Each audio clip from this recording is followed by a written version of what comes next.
Hello दोस्तों, आज हम मूंग के दाल से काफ़ी परतों वाली ये नमकीन बना करके तैयार करेंगे, जिसे हम शाम के समय चाय के साथ बहुत ही अच्छे से एंजॉय कर सकते हैं। आप देख सकते होंगे कि ये कितनी कुरकुरी है और कितनी सारी परतों वाली है।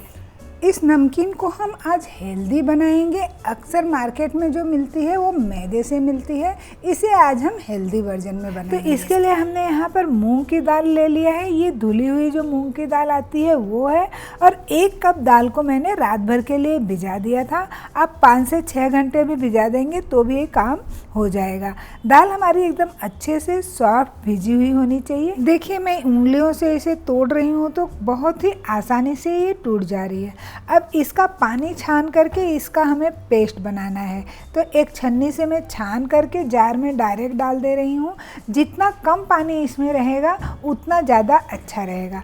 कोशिश करिएगा कि कम से कम पानी में आपकी दाल पीस जाए। अगर नहीं पीसती है तो 1 आध चम्मच आप डाल सकते हैं, लेकिन ये कोशिश करिएगा कि दाल में कम से कम पानी रहे। तो देखिए, एकदम सॉफ्ट हमने दाल को पीस करके तैयार कर लिया है। इसमें एक भी दाल खड़ी नहीं होनी चाहिए। तो सारी दाल को हम इस तरह से पीस करके एक बड़े से बाउल में ले लेंगे।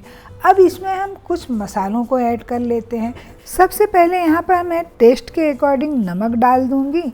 अब यहाँ पर कुटी हुई काली मिर्च हम डालेंगे। काली मिर्च का पाउडर हमें नहीं लेना है, काली मिर्च को कूट करके लेना है। 1 चम्मच अजवाइन को भी हाथ से रगड़ करके हम डालेंगे, और 3 से 4 चम्मच यहाँ पर हम कुकिंग ऑयल डाल देंगे। और थोड़ा सा कलर के लिए हल्दी हम यूज करेंगे, करीब 1/4 टीस्पून के। अब सभी को अच्छे से हम मिक्स कर लेंगे। इसके बाद आप चाहें तो गेहूं का आटा यूज करें या मैदा यूज करें। आज मैं यहाँ पर मैदे का यूज कर रही हूँ, आप गेहूं के आटे का भी यूज कर सकते हैं। तो अब हम थोड़ा थोड़ा आटा इसमें डालेंगे और उसे मिक्स करते जाएंगे। इसका हमें एक डो तैयार करना है, सॉफ्ट सा डो बना करके रेडी करना है। तो यहाँ पर मैंने थोड़ा थोड़ा आटा करीब 3 कप डाला हुआ है। तो इसीलिए मैं कह रही थी कि जितना कम पानी रहेगा उतना कम हमें आटे का यूज करना पड़ेगा। तो यहाँ मैंने 3 कप आटे का यूज किया है और एक सॉफ्ट सा डो बना करके रेडी कर लिया है। तो देखिए, इस तरह का डो हमारा बन करके तैयार होना चाहिए। अब इस डो को हम 10 मिनट के लिए रेस्ट करने रख देंगे। दूसरी तरफ करीब आधा कप घी को मैंने मेल्ट करके फ्रीजर में 2 से 3 मिनट के लिए हम रख देंगे। तो इस तरह से अच्छे से ये जम जाएगा। हमें दानेदार घी यहाँ नहीं चाहिए, एकदम सॉफ्ट वाला घी चाहिए। अब इस घी को हम अच्छे से फेंटेंगे, इतना फेंटेंगे कि जब तक कि ये एक क्रीम की तरह ना हो जाए। जिस तरह से हमारी व्हिप्ड क्रीम होती है जो हम केक पे लगाते हैं, बिल्कुल वही टेक्सचर आ जाएगा। देखिए, यहाँ पर एक सॉफ्ट सा पीक बनने लग गया है। इतना हमें इस घी को फेंटना है। अगर कभी किसी दिन घर में बटर ना हो तो इस तरह से घी को आप फेंट करके बटर भी बना सकते हैं। तो ये बहुत बढ़िया एक ट्रिक है, इसे भी आप फॉलो कर सकते हैं। अब यहाँ पर 2 चम्मच मैंने मैदा मिक्स कर दिया है। यहाँ हम 3 से 4 चम्मच मैदा मिक्स करेंगे, एक साथ नहीं डालेंगे।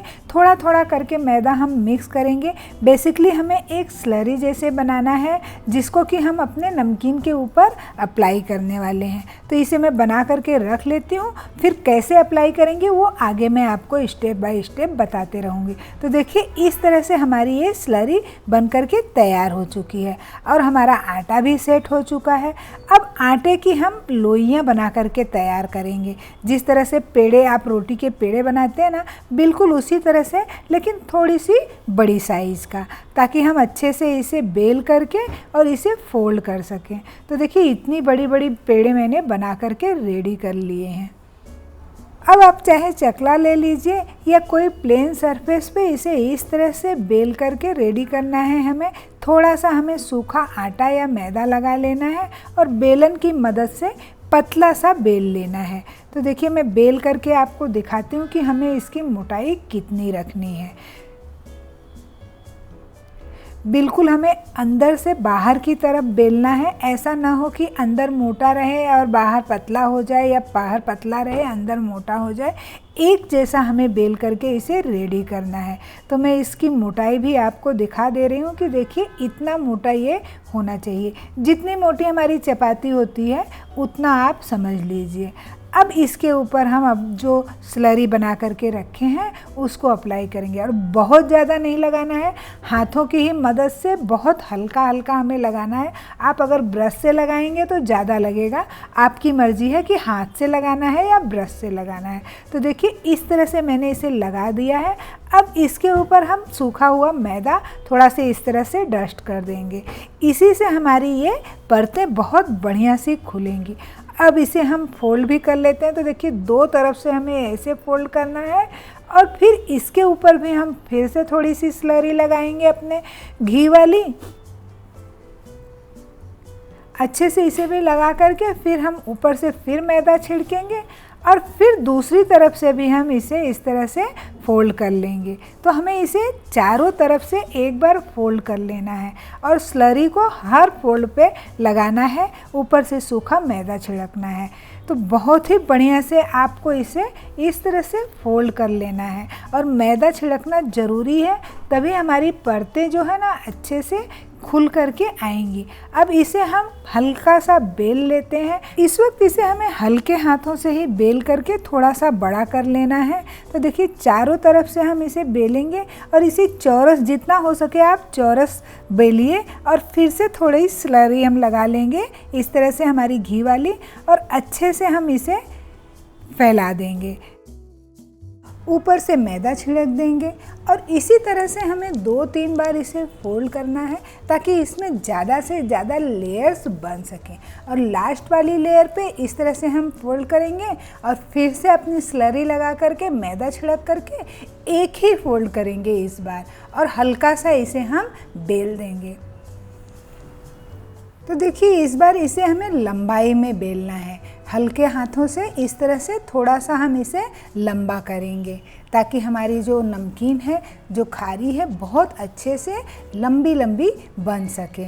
अब इसे हम चाकू से काट लेंगे। तो जितनी मोटाई आपको चाहिए, जितना मोटा आप रखना चाहती हैं, उतना मोटा इस तरह से आप काट लीजिए। देखिए बहुत ही बढ़िया इसमें लेयर्स खिल के आई हुई हैं। देखिए मैंने सभी को काट लिया है। अब आप एक काम कर सकते हैं, अगर आपके पास समय है तो इसे 5-7 मिनट के लिए फ्रिज में रख दीजिए। मैंने भी इसे फ्रिज में रख करके निकाला है। फ्रिज में रखने से होगा ये कि इसमें जो हमने बटर लगाया है ना, वो खूब अच्छे से इसमें सेट हो जाता है, जम जाता है। अब हम इसे 2 काम कर सकते हैं, या तो आप फ्राई कर लीजिए तेल में, हल्का तेल गरम होना चाहिए, बहुत ज़्यादा तेल हमारा यहाँ गरम नहीं होना चाहिए, नहीं तो इसका कलर बहुत डार्क हो जाएगा। दूसरे, इसे हम माइक्रोवेव में बेक कर सकते हैं, या तो आप कढ़ाई में भी इसे बेक कर सकते हैं। तो जो आपको ज़्यादा अच्छा लगे आप वो कर सकते हैं। मैं आज यहाँ पर तेल में फ्राई कर रही हूँ। तो तेल हमारा यहाँ मीडियम गरम होना चाहिए, ताकि अंदर तक ये अच्छे से पक सके। अगर तेल बहुत ज़्यादा गरम होगा तो ऊपर से इसका कलर चेंज हो जाएगा, और अंदर से ये सॉफ्ट ही बनी रहेंगी। तो इसे मीडियम फ्लेम पे हमें तलना है। और देखिए हमारी कितनी बढ़िया सी खारी की सारी परतें खुल करके तैयार हो रही हैं। बहुत ही बढ़िया ये अंदर तक सिक जाएंगी। इसे मीडियम फ्लेम पे ही हमें सेक करके तैयार करना है। देखिए कितनी बढ़िया हमारी खारी सिक करके तैयार हो रही है, और इसका कलर भी कितना बढ़िया आ रहा है। एकदम अंदर तक इसे आप धीमी आंच पे सेकने दीजिए, अंदर तक ये कुरकुरी हो जाएगी एकदम बढ़िया से। फिर इसे हम एक छन्नी में निकाल करके रख लेंगे, और छन्नी में ही इसे थोड़ी देर तक रहने देंगे, ताकि इसमें जितना भी एक्स्ट्रा ऑयल है वो छन्नी में निकल जाए, और बाद में इसे हम टिश्यू पेपर के ऊपर निकाल लेंगे, ताकि सारा एक्स्ट्रा ऑयल उसमें निकल जाए, और आप इसे अच्छे से एंजॉय कर पाएँ। अगर आप इसे माइक्रोवेव में बनाना चाहते हैं तो 180 डिग्री पर आप माइक्रोवेव को प्री हीट कीजिए, फिर 20 से 25 मिनट के लिए बेक कर लीजिए। वो भी बहुत बढ़िया होता है, और ये भी बहुत बढ़िया है। आप जो चाहें उस तरह से बना सकती हैं। तो देखिए हमारी सारी खारी फूल करके एकदम बढ़िया सी तैयार है। मैं इसे थोड़ी देर इसी तरह छन्नी पर रख दूँगी, बाद में मैं इसे टिश्यू पेपर पर निकाल लूँगी, ताकि एक्स्ट्रा ऑयल निकल जाए। इसी तरह से हम अपने सारी नमकीन को, सारी खारी को रेडी कर लेंगे। तो देखिए कितनी बढ़िया गुब्बारे की तरह सारी खारियाँ हमारी फूली हुई हैं। मैं आपको एक तोड़ के भी दिखा दे रही हूँ कि ये कितनी सॉफ्ट और कितनी कुरकुरी है। इसे तोड़ते ही इसकी सारी परतें अलग अलग हो जाती हैं। देख सकते होंगे आप ये कितनी ही बढ़िया हमारी नमकीन बन करके तैयार हो गई है। तो फ्रेंड्स, अगर आप लोगों को मेरी वीडियो अच्छी लगी हो तो प्लीज़ चैनल को सब्सक्राइब कर लीजिएगा और अपने फ्रेंड्स और फैमिली में शेयर भी कीजिएगा। लाइक और कमेंट करना तो बनता ही है। फिर मिलते हैं एक नई ईजी टू मेक रेसिपी के साथ। Thank you.